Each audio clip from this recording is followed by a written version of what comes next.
Welcome to Geostate. අදත් අපි කතා කරන්නේ ඉරානය ගැන. ඇතරම අද ප්‍රධාන කරුණු කිහිපයක් තිබෙනවා ඔබත් එක්ක සාකච්ඡා කරන්න. ඉන් පළවෙනි එක තමයි Abraham Lincoln career strike group එකට අයත් F-35 ප්‍රහාරක ජෙට් යානාවක් විසින් ඉරාන ඩ්‍රෝන යානාවක් පහර දී විනාශ කර දැමුවා. මේ සිද්ධිය වාර්තා වුණේ අද අඟහරුවාදා උදෑසන කාලේ. සෙන්කොම් එක කියන විදියට මේ ඉරාන ඩ්‍රෝන යානය ශහීඩ් 139. ඇග්‍රෙසිව් විදිහට මේ ඇමරිකානු නාවික හමුදාවේ ඒබ්‍රහම් ලින්කන් මේ ප්‍රහාරක ඛණ්ඩය ආසන්නයට ලං වෙන්න ආසන්නයට කිව්ව ඇතරම මේ කියන්නේ ප්‍රහාරක ඛණ්ඩය අතර වලල්ලක් විදියට සැලකිය යුතු දුරක තියලා තමයි මෝ නිරීක්ෂණය කරේ මේ යානය. මොකද මේ යානයට නිශ්චිත ගමන් මගක් ඒ වගේම පැහැදිලි අරමුණක් තිබුණේ නැහැ. දැන් අපි මේකට කියනවා මේ අන්ක්ලියර් ඉන්ටෙන්ට් එකක් කියලා. ඒ කියන්නේ පැහැදිලි නැති අරමුණක්, පැහැදිලි නැති චේතනාවකින් යුතුව තමයි ඔවුන් හැසිරුණේ. ඉතින් මේක හරි ඇග්‍රෙසිව්. ඉතින් මෙන්න මේ අවස්ථාවේ තමයි F-35C වර්ගයේ ප්‍රහාරක ජෙට් යානාවක් ගිහිල්ලා මේ ශහීඩ් 139 ඩ්‍රෝන යානාව පහර දීලා විනාශ කර දැමේ පහර දීලා බිම දැම්මා. ඉතින් මේක සිදු වුණේ ඉරාන සවුත් නැත්නම් සදර්න් කෝස්ට් එකට නැත්නම් දකුණු වෙරළට මයිල්ස් 500ක් වගේ තියෙද්දි තමයි මේ සිද්ධිය සිදු වුණේ. දැන් මේ ඉරාන ඩ්‍රෝනය පහර දීලා බිම දැම්මේ ආරක්ෂිත ක්‍රියාමාර්ගයක් විදියට කියලා තමයි මේ සෙන්කොම් එක කියන්නේ. විශේෂයෙන්ම මේ කැරියර් ස්ට්‍රයික් ගෲප් එකේ සේලර්ස්ලාගේ ආරක්ෂාව වෙනුවෙන්. දැන් මේ අනුව මේ සටනේ පළමු ඉරාන ඩ්‍රෝනය ඇමරිකාව මේ ආකාරයෙන් අද පහර දීලා බිම දමනු ලැබුවා. ඒ වගේම තවත් සිද්ධියක් වාර්තා වුණා මේ තෙක්කම වගේ. මේ තමයි ඇමරිකානු දජය යටතේ යාත්‍රා කරමින් තිබුණා ස්ට්‍රේට් ඔෆ් හෝමුස් වල කමර්ෂල් ටැංකර් එකක්. මේකේ නම තමයි MV Stena. right? දැන් මේක යාත්‍රා කරමින් තිබියදී මේ ස්ට්‍රේට් ඔෆ් හෝමුස් වල IRGC නේවි එකේ ස්පීඩ් බෝට්ස් දෙකක් ඒත් එක්කම ඩ්‍රෝන් එකක් ඇවිල්ලා උත්සාහ කරා මේ කමර්ෂල් ෂිප් එකට එහෙම නැත්නම් මේ ටැංක් එකකට ගොඩ වෙන්න. ගොඩ වෙලා මේක අත්පත් කරගන්න අසාර්ථක උත්සාහයක නිරත වුණා. right? මේ අවස්ථාවේ වහාම ඇමරිකානු ගයිඩඩ් මිසයිල් ඩිස්ට්‍රොයර් එකක් මේ ළඟ තිබුණා. USS මැක්ෆෝල් වහාම ඇමරිකානු ගුවන් හමුදාවේ එයා සපෝට් එකත් එක්ක මේ ආසන්නයට ආවා. ඇවිල්ලා මේ ඉරාන IRGC බෝට්ටු එලවා දමලා මේ කමර්ෂල් ටැංකර් එක ආරක්ෂිතව ඇස්කොට් කරගෙන ස්ට්‍රේට් ඔෆ් හෝමුස් එකෙන් හරහා මේ පැසේජ් එක ක්‍රොස් කරලා දුන්නා. ඉතින් මෙන්න මේ වගේ සිද්ධි දෙකක් අද වුණා. ඉතින් මේක විශේෂයි. ඉතින් අපිට පේනවා මේ ටෙන්ෂන් එක එහෙම නැත්තම් වැඩි වෙනවා. ඉතින් ඇමරිකාව තුළ දැන් විශාල මතයක් තිබෙනවා අභ්‍යන්තරයේ. ඇත්තම ගත්තොත් මම ඒකත් මේකත් එක්කම කතා කරන්න ඕන මේ සිද්ධිත් එක්ක.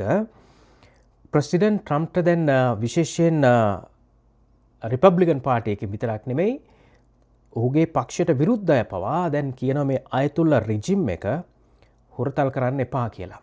right? වහාම පහර දීලා මේ දිරච්ඡායනය ගලවලා දාන්න කියන එක තමයි ට්‍රම්ප්ගේ විශේෂම මාගා එහෙම නැත්නම් මේ මාගා ටීම් එක එහෙම නැත්නම් මේ මාගා ව්‍යාපාරය මාගා මේ කණ්ඩායම ජන කණ්ඩායම වගේම බහුතර සෙනට් මණ්ඩලයේ සෙනට් සභිකයින් දෙපැත්තෙම අයිල් එකේ දෙපැත්තෙම විශේෂම ඩෙමොක්‍රැටික් රිපබ්ලිකන් දෙපැත්තෙම ඒ වගේම කොංග්‍රස්වුමන් මේ අයත් ඉල්ලා සිටිනවා දැඩි ක්‍රියාමාර්ග ගන්න කියලා. දැන් සාමාන්‍යයෙන් අපි දන්නවා ඩෙමොක්‍රැටික් පාර්ටි එකේ ගොඩක් වෙලාවට ට්‍රම්ප්ගේ මේ හැම දෙයකටම විරුද්ධ වෙන පිරිසක් ඉන්නවනේ. හැබැයි මේ අයතුල්ලාගේ ජන ඝාතනය හමුවේ ට්‍රම්ප්ට ඔවුන්ගෙන් කිසි විරෝධයක් පළ වෙන්නේ නැහැ ට්‍රම්ප්ගේ ක්‍රියාමාර්ග ගැන. ඉතින් ඒක මම නිරීක්ෂණය කරපු විශේෂ දෙයක්. ඔවුනුත් දන්නවා මෙතන මහා පරිමාණ ජන ඝාතනය මේ අයතුල්ලා මේ සිදු කළා කියන එක. ඔවුන්ගේ මතයත් වෙන්නේ මේ මීට නිසි දඬුවම් ලබා දිය යුතුයි කියන එක. right? ඉතින් ඇතැම් දෙනා මේක ප්‍රසිද්ධිය ප්‍රකාශ කරනවා X වගේ සමාජ ජාලාවල. සමහරු දැන් වෙනදා කෑ ගහන අය මේ ඩෙමොක්‍රැටික් පාර්ටි එකේ නිහඬව ඉන්නවා. ඉතින් මේ අතරින් මේ පෙන්සිල්වේනියා ඩෙමොක්‍රැටික් සෙනටර් මේ ජෝන් ෆෙටර්මන් ප්‍රධානයි. ඔහු කියනවා ට්‍රම්ප් ජනාධිපතිතුමා මගේ සම්පූර්ණ සහයෝගය දෙනවා මේක ඉවරයක් කරන්න මේක දැඩි ක්‍රියාමාර්ගයක් ගන්න කියලා. ඉතින් මේක තමයි මේ ඇමරිකාව ඇතුළේ ඇත්තරම මේ දේශපාලනය දැන් මේ මතය වෙලා තියෙන විශේෂම රිපබ්ලිකන් පාක්ෂිකින් අතරින්නේ සෙනටර්ස් ලාතර මේ ලින්සේ ග්‍රෑම්ම දැඩිව කියනවා ට්‍රම්ප් ජනාධිපතිවරයාට ඔබාම වෙන්න එපා රේගන් ප්ලස් වෙන්න කියලා. ඉතින් මෙන්න මේ වගේ දෙයක් තමයි අද ඇමරිකාව ඇතුලේ තියෙන. ඉතින් මේ සිද්ධියත් එක්ක දැන් යලිත් මේක පොඩ්ඩක් දැනෙන්න පටන් අරගෙන තිබෙනවා. මේ කොච්චරම් දුරට ඇමරිකානු නැෂනල් ඉන්ට්‍රස්ට් එකට මේක කොච්චර සමීපද කියන එක දැන් ඇමරිකාව තුලම කතාබහ වෙන්න පටන් අරන් තිබෙනවා. දැන් ගොඩක් දෙනෙක් අහනවා ඒත් එක්කම ඇයි ට්‍රම්ප් ජනාධිපතිවරයා මේ ඉරානයට පහර දුන්නේ නැත්තේ තාම, right? ඇයි මේ සාකච්ඡාවකට යන්න තීරණය කළේ? මම අදත් මේක පොඩක් ඔයගොල්ලොත් එක්ක කතා කරනවා. ඒ වගේ මම මේක සාකච්ඡා කළා දැන් සතියක් එකමාරකට කලින් ඔයගොල්ලන්ට මතක නම් ඇමරිකාවේ අලුත්ම සැලසුම කියලා වීඩියෝ එකක් ඇති එක බලන්න බැලුවේ නැත්නම් ඒක මම දීර්ඝව මේක පොඩ්ඩක් පැහැදිලි කරනවා මොකද්ද ඉන්ටෙන්ෂන් එක කොතෙන්ටද ට්‍රම්ප් ජනාධිපතිවරයා එන්න සූදානම් වෙන්නේ කියලා. right? ඉතින් ඒ වගේම අපිට දැන් ආරංචි වෙනවා දැන් මේ සාකච්ඡා ක්‍රියාදාම එහෙම නැත්නම් මේ නියුක්ලියර් සම්බන්ධයෙන් ඉරානය සමග සාකච්ඡාවකට ට්‍රම්ප් ජනාධිපතිවරයාගේ පාර්ශවයෙන් විශේෂ නියෝජිත ස්ටීව් විට්කොෆ් එතකොට ජෙරඩ් කුෂ්නර් ඉරාන ඔය රෙජිමේ පිරිසක් සමග සාකච්ඡාවකට සූදානම් වෙන විශේෂයෙන්ම ඉරාන ජනාධිපතිවරයාත් මේක පුෂ් කරනවා සෑහෙන මේ නියුක්ලියර් සාකච්ඡාවකට යන්න ඕන කියලා. ඉතින් හැබැයි තාම නිශ්චිත ස්ථානයක් නම් කරලා නැහැ. කියන්නේ ස්ටැන්බුල් කියලා. නමුත් දැන් ඒක එහෙට මෙහෙට පොඩ්ඩක් වෙනන ගතියකුත් පේන්න තියෙනවා. ඉතින් මේ නියුක්ලියර් ඩීල් එක සම්බන්ධයෙන් අරාබි රටවල් නියෝජිතින් ගණනාවකුත් මේකට සහභාගී වෙනවා කියලා තමයි ආරංචි වෙන්නේ.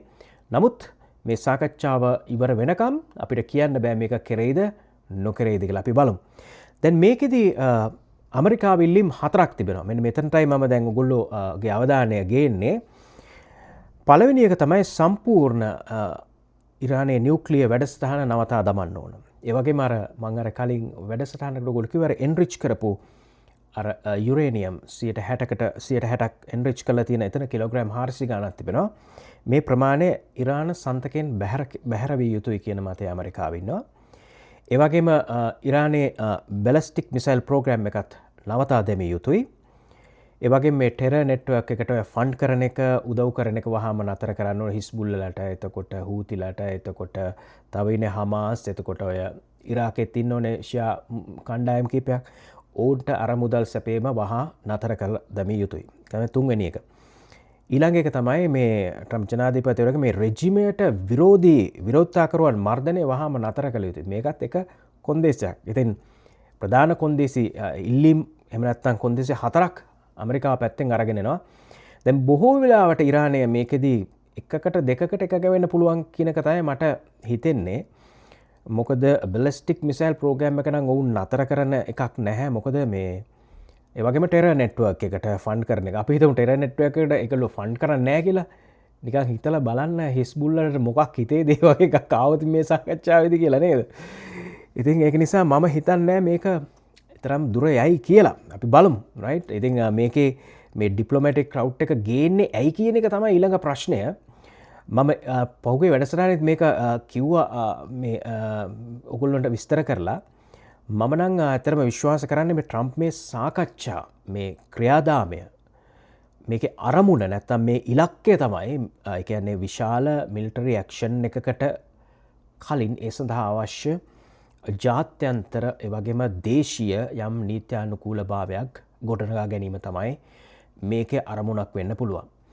ඒත් එක්කම මේකේ තව කරුණු කාරණා කිහිපයක් තියෙනවා. මම ඒකත් ඔයගොල්ලොත් එක්ක සාකච්ඡා කරනවා. ඒ වගේම තමයි ඇමරිකානු හමුදා කඳවුරු තිබෙන රටවල ඒ රාජ්‍ය නායකයින් කියලා තිබුණා එයාලට මිසයිල් ඩිෆෙන්ස් කවරේජ් එක මදි කියලා. ඉතින් ඒ නිසා තමයි ඔයගොල්ලෝ දැක්කේ දැන් මේ පහුගිය සතියේත් මේ අදත් ඒ වගේම ඊයේත් විශේෂයෙන්ම C-17 Globemaster 3 මගින් මේ තෑඩ් එතකොට Patriot එයා ඩිෆෙන්සස් විශාල ප්‍රමාණයක් මේ ස්ථානවලට ගෙනෙන ආකාරය. right? ඉතින් ඒකත් එක දෙයක්. මේක ඔවුන්ගේ ඒ අවශ්‍ය ආරක්ෂාව සහතික කරන්න. තුන්වෙනි කාරණය තමයි ඊශ්‍රායලය පැත්තෙනුත් ඊශ්‍රායලයට අවශ්‍ය මිසයිල් ඩිෆෙන්ස් කවරේජ් එක ශක්තිමත් කිරීම තවදුරටත් ශක්තිමත් කිරීමේ අවශ්‍යතාවයක් තිබෙනවා. දැන් මේක කරන්නට ඇත්තරම දෙවනි එයාක්‍රාෆ්ට් කැරිය එකක අවශ්‍යතාවයක් තිබෙන. ඔබට මතක නම් ගිය මාසේ ගිය අවුරුද්දේ මේ ජුනි මාසේ මෙඩිටේරියන් එකේ හිටියේ ජෙනරල් ෆෝඩ් කැරිය ස්ට්‍රයික් ගෲප් එකේ හිටියේ. ෆෝඩ් තමයි පැත්ත බලාගත්තේ. දැන් අපිට දැනගන්න තිබෙනවා අර මං කලින් වැඩසටහන ඔයගොල්ලන්ට කිව්වා මේ USS ජෝර්ජ් H.W. බුෂ් ඇය දැන් මෙඩ් එකට එන්න පොඩක් ප්‍රමාද වෙලා තිබෙනවා. මම මේක පොඩ හොයලා බැලුවා මොකද උනේ කියලා. යම් තාක්ෂණික කාරණයක් නිසා ජෝර්ජ් H.W. බුෂ් නැවතත් නෝෆොක් වලට ඇවිල්ලා තියෙනවා. දැන් ඒ තාක්ෂණික කාරණ නිවැරදි කරගෙන අද නැවතත් ඇයගේ 10 වන ප්‍රහාරක කණ්ඩය සමග නෝෆොක් වලින් පිටත් වෙලා තිබෙනවා. තවම දැන් ඇමරිකාව කියන්නේ නැහැ දැනට මේ කොහෙද ෆයිනල් ඩෙස්ටිනේෂන් එක කියලා. අනිවාර්යයෙන්ම මෙටීරියන් එක වෙන්න පුළුවන්. ගොඩක් වෙලාවට මෙයා ඇවිල්ලා ගොඩක් වෙලාවට පොසිෂන් වෙන්නේ ඔය සයිප්‍රස් වලට පල්ලෙහැන් ටෙහෙරාන් දිහා බලාගෙන මේ ටෙහෙරාන් දිහා බලාගෙන තමයි මෙයා ගොඩක් වෙලාවට පොසිෂන් වෙන්නේ. එතකොට දැන් මේක තමයි ඒකේ තත්ත්වය. ඊළඟ කාරණය තමයි හතරවෙනි කාරණය විදිහට මම මේ දකින්නේ. දැන් ඔගොල්ලෝ දන්න එයා කැම්පේන් එකකදී බොම්බර්ස්ලා ෆයිටර්ස්ලා ගොඩක් වෙලාවට මැනුව කරන හොඳම වෙලාව තමයි ඒ කියන්නේ ඩාර්ක් ස්කයි එක. මම කියවනේ මේ මෙහෙයුමක් සිදු වෙනවා නම් කරුණු ගණනාවක් අර චෙක් බොක්සස් වගේ මේක මේ හරියන්න ඕනේ. මේකේ ප්‍රධානම දෙයක් තමයි මේ ඩාර්ක් ස්කයි එක. ඔගොල්ලෝ දන්න මිඩ්නයිට් හැම එක කරද්දී එතකොට වෙනිසුලාව වල කරද්දී ඇත්තටම කරේ ඩාර්ක් ස්කයි එකේ කරේ. දැන් ඔගොල්ලෝ දන්නවා මේ ෆුල් මූන් එක දැන් පහුගිය දවස් 3කට කලින් තිබුණේ. ඉතින් මේක අවශ්‍ය මට්ටමට එන්න තව දවස් කීපයක් යයි. ඉතින් මේකත් එක හේතුවක් වෙන්න පුළුවන්. ඊළඟ එක තමයි මේ සෞදි කටා එතකොට UAE වගේ රටවල් වල මේ ඩිෆෙන්සිව් එහෙම නැත්නම් ඩිෆෙන්ස් පෝෂය එකට එයාලට මේ ආරක්ෂාව දැන් එහෙම නැත්නම් ඩිෆෙන්ස් කරගන්න ඒක යම්කිසි සාධනීය මට්ටමකට ඒක තහවුරු කරලා තියෙනවා කියන එක තමයි දැන් දැනගන්න ලැබෙන්නේ. ඉතින් මේත් එක්කම සිද්ධ වෙන්න පුළුවන් දේවල් තමයි මේ රටවල් ඔවුන්ගේ ආස්පේස් එක ග්‍රවුන්ඩ් එක නැවතත් භාවිතා කරන්න ඉඩ කඩ දෙන්න ඉඩ තියෙනවා. මොකද ඒගොල්ලොත් ගොඩක් වෙලාවට කැමති නෑ ඔය ඉරාන රෙජිම් එකට මේ කැමති නෑ උඩින් එකක් කිව්වට යටින් වෙන දෙයක් තියෙන්නේ. ඉතින් ඒක නිසා නමුත් මේ එයාස්පේස් එක ග්‍රවුන්ඩ් එක අත්‍යවශ්‍යම නැහැ. නමුත් තිබෙන එක හොඳයි. ඉතින් මේකත් යම්කිසි මට්ටමකදී මේ සාකච්ඡා එහෙම නැත්නම් මේ ක්‍රියාමාර්ගයත් එක්ක ඉස්සරහදී ඔවුන්ටත් යම්කිසි කාලයක් අවශ්‍යයි තීරණයක් ගන්න. ඉතින් ඒ සඳහාත් යම්කිසි කොටසක් එහෙම නැත්නම් විවෘත වේවි ඔවුන්ගේ අදහසට. ඔවුන්ගේ අදහසත් මේ පැත්තට එහෙම නැත්නම් මේ ඒකට ඉඩ දීම සඳහා විවෘත වෙන්න ඉඩ තිබෙනවා. ඊළඟ කාරණය තමයි 6 වෙනි එක තමයි කාරණය තමයි මේ ඉන්ටෙලිජන්ස් ගැදරින්. දැන් ඔයගොල්ලෝ දන්නවා දැන් මේ පහුගිය සති දෙකේ තුල කොච්චර ඉන්ටෙලිජන්ස් ප්‍රමාණයක් ඇමරිකාව ගැදර් කරගත්තද. IRGC ඒ කියන්නේ මිසයිල් බැටරිස් කොහෙද තියෙන්නේ? දැන් මේවා ඉන්න මිනිස්සු ඇත්තටම මේ සති දෙකේ නිදි නෑ ඔය IRGC එකේම. රයිට්? කොයි වෙලාවෙ ගහයිද කියලා නේ ඒගොල්ලෝ බලන් හිටියේ. රයිට්? මේ සතුරාගේ මූවමන්ට්ස් ඇත්තටම දැන් ඇමරිකාව මේ ඉන්ටෙලිජන්ස් වලින් හොද්දට නිරීක්ෂණය කරනවා. විශේෂයෙන්ම ඔයගොල්ලෝ දන්නවා දැන් මේ Abraham Lincoln career strike group එක මේ සෙන්ටර්කම් ඒරියා එකට ආවේ ජනවාරි මාසේ 24 වෙනිදා. මේගොල්ලෝ බිල් බෝඩ් ගහලා අරව මේවා කරාට කැරියර් ස්ට්‍රයික් ගෲප් එක කොතනද ඉන්නේ කියලා හොයාගන්න බැරි වුණානේ. මේ අද ඩ්‍රෝන් එක ආව ඩ්‍රෝන් එකටත් ගැහුවා. රයිට්? තවමත් දවස් 9ක් ගිහිල්ලත් මේක පොසිෂන් වෙලා තියෙන්නේ කොහෙද කොතනද ඉන්නේ කියලා දන්නේ නැහැ. රයිට්? ඉතින් මේ සමහරු කිව්වා හැබැයි මේක ඉන්දියන් ඕෂන් එකට කියලා. හිලේරියස්. රයිට්? ඉතින් අද තහවුරුනා සෙන්කොම් එකේ මේක 500 මයිල්ස් ඉරාන් වලට මේ සදන් කෝස්ට් එකට 500 මයිල්ස් ඉඳලා තමයි මේක සිද්ධ වුණේ කියලා. රයිට්? ඉතින් ඒක බලා ගන්නත් පුළුවන් ඕනනම් මේ ඉරාන් ෂහීඩ් ඩ්‍රෝන්ස් කොහෙද ආපු ඒ ටික බැලුවනම් කොතනද තියුනේ කියලා කැරේ එක. රයිට්? හැබැයි එක තැනක තියන්නේ නැහැ. ඉතින් ඒක තමයි. ඉතින් ඒක තමයි මේ මිලිටරි එහෙම නැත්නම් එයාක්‍රාෆ්ට් කැරියර් එක ඇවිල්ලා එක තැනක නිකන් තියන්නේ නැහැ. එයා බලනවා ගිහිල්ලා කොහෙද මේගොල්ලෝ මූවමන්ට්ස් තියෙන්නේ, කොයි පැත්තද වින්ඩ් එක තියෙන්නේ, කොයි පැත්තින්ද ස්ට්‍රයික් එකට හොඳ, කොතනද ඕපනින් එක ගන්න හොඳ. දැන් මේ අපි ගත්තොත් මේ ස්ට්‍රයික් පැකේජ් එක මේන් එයාෆෝස් එක ස්ට්‍රයික් එක කරන්නේ මොන පැත්තෙන්ද? රයිට්?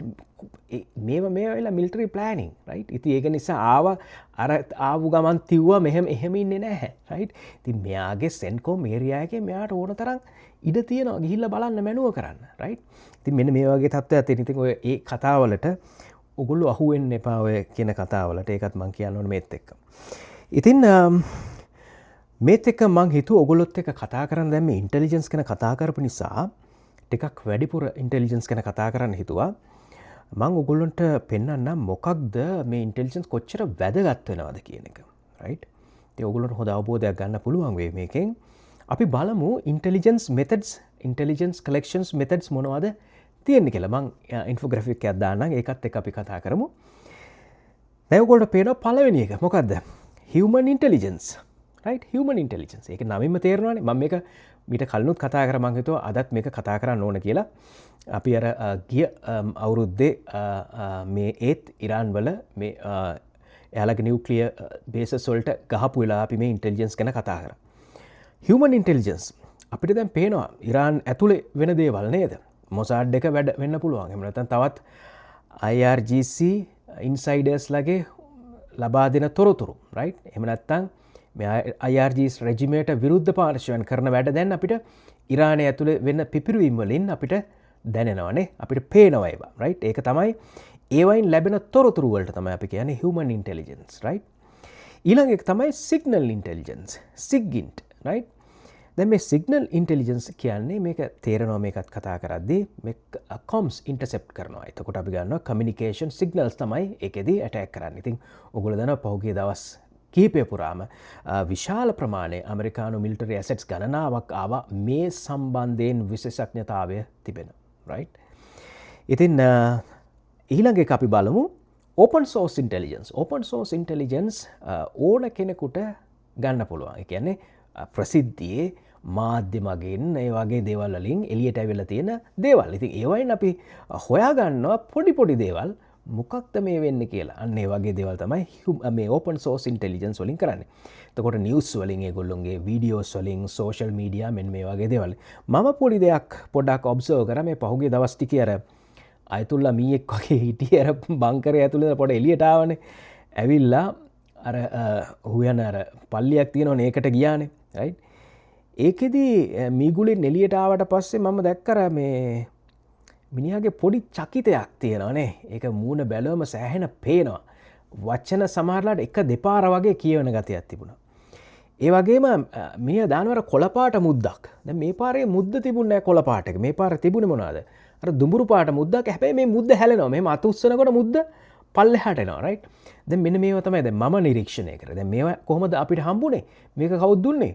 අයතුල්ලම තමයි. අයතුල්ලගේ වීඩියෝ කින්න දුන්නේ. දැන් අන්න එතකොට මේකට කියන්නේ මොකද? open source intelligence කියලා. right? ඉතින් හිතා ගන්න පුළුවන් මොකද වෙලා තියෙන්නේ ලොකු ආතතියක ඉන්නව එක තමයි පේන්නේ. right?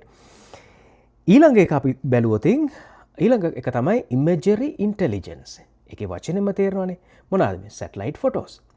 දැන් අපි ගත්තොත් දැන් මේ වෙනකොට ඇමරිකාව සතුව ස්පේස් ෆෝස් එකට පුළුවන් විශාල හැකියාවක් තිබෙනවා.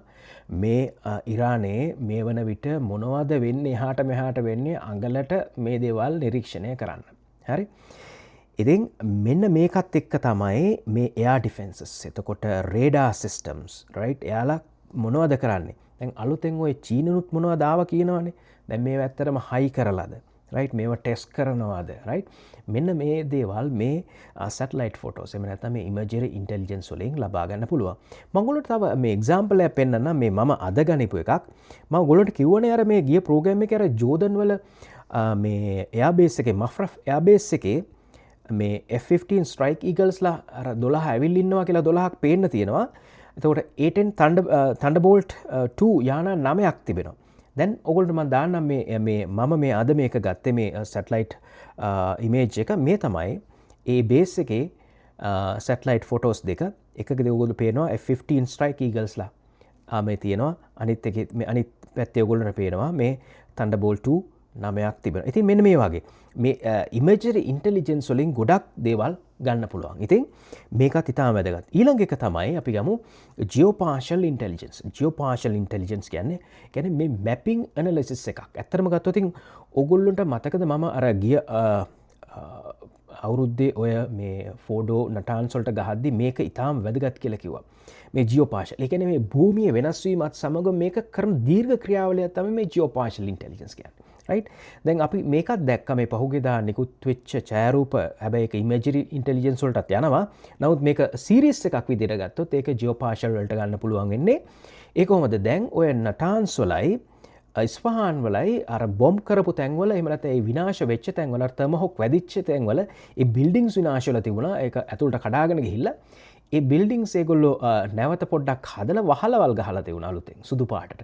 එතකොට මේ වගේ දෙයක් අපිට ඉමේජරි පැත්තට දාන්නත් පුළුවන්. හැබැයි මේක දැන් මේ මාස පහුගේ මාස 7-8 තිස්සේ බැලුවොතින් මේක කොහොමද උනේ කියන එක මේක කවුදාවේ කොහොමද මේක කරේ අන්න මේක ජියෝපාෂල් මේක මැප්පිං ඇනලිසිස් එකක් කරන එක තමයි මේ ජියෝපාෂල් ඉන්ටෙලිජන්ස් පැත්තෙන් වෙන්නේ. ඊළඟ එක තමයි ඉතාම වැදගත්. මම දැන් මේ පහුගිය ප්‍රෝග්‍රෑම්ස් මම හිතන්නේ 4-5කම කතා කරපු වැදගත්ම මාතෘකාවක් තමයි ඉලෙක්ට්‍රොනික වෝර්ෆෙයාර් එහෙම නැත්නම් EW attacks. දැන් ඒකෙත් තියෙනවා EW එහෙම නැත්නම් ඉලෙක්ට්‍රොනික ඉන්ටෙලිජන්ස් ELINT කියලා අපි කියන්නේ. මොකද්ද මේකෙදි කරන්නේ? Radar emissions, right? Radar emissions, right? ඒකෙදි මොකද්ද කරන්නේ? non communication signals. ඒ කියන්නේ මොනවද? non communication signals කියන්නේ මිලිටරි වලදී රේඩාර්ස් නේ. රේඩාර්ස්. එතකොට රේඩාර්ස් වල මොනවද ගන්නෙ? ඒ ඔපරේෂනල් පැටර්න්ස්. දැන් ඔයගොල්ලෝ දන්නවා දැන් ගොඩක් මේ වගේ මිලිටරි ඇසෙට්ස් ගොඩක් මූණා. ඉතින් මේවා එකතු කරනවා මෙන්න මේ වගේ දේවල්, right? location capabilities operational patterns radars වල.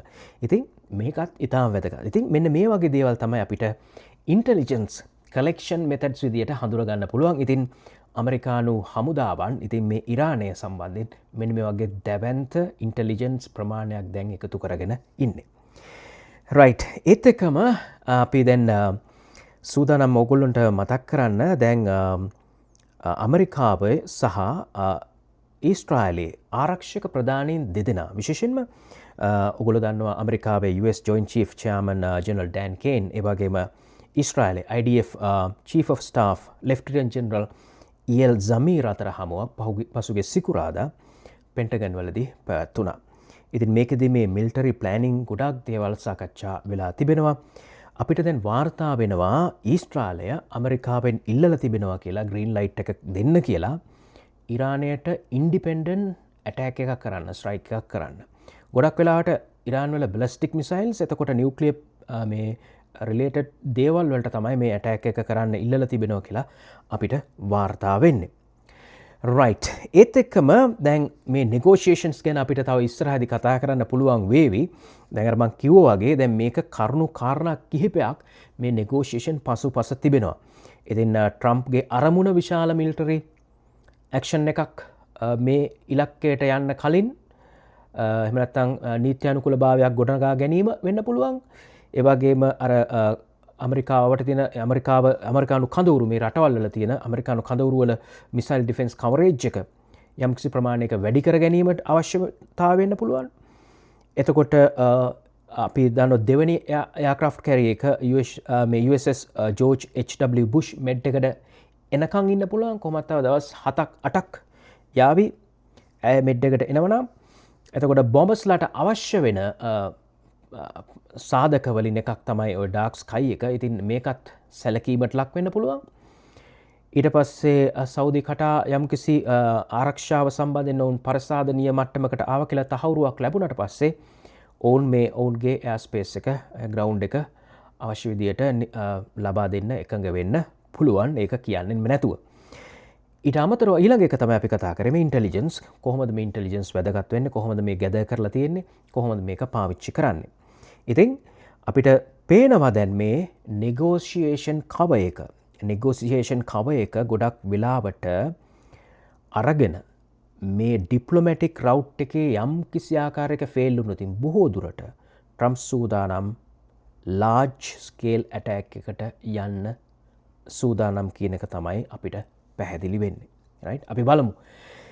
ඉතින් මේක තමයි අද අපි කතා කරන්න සූදානම් වුණේ. ඔයගොල්ලොත් එක්ක වැදගත් කරුණු කාරණා කිහිපයක් සාකච්ඡා කරා කියලා හිතනවා.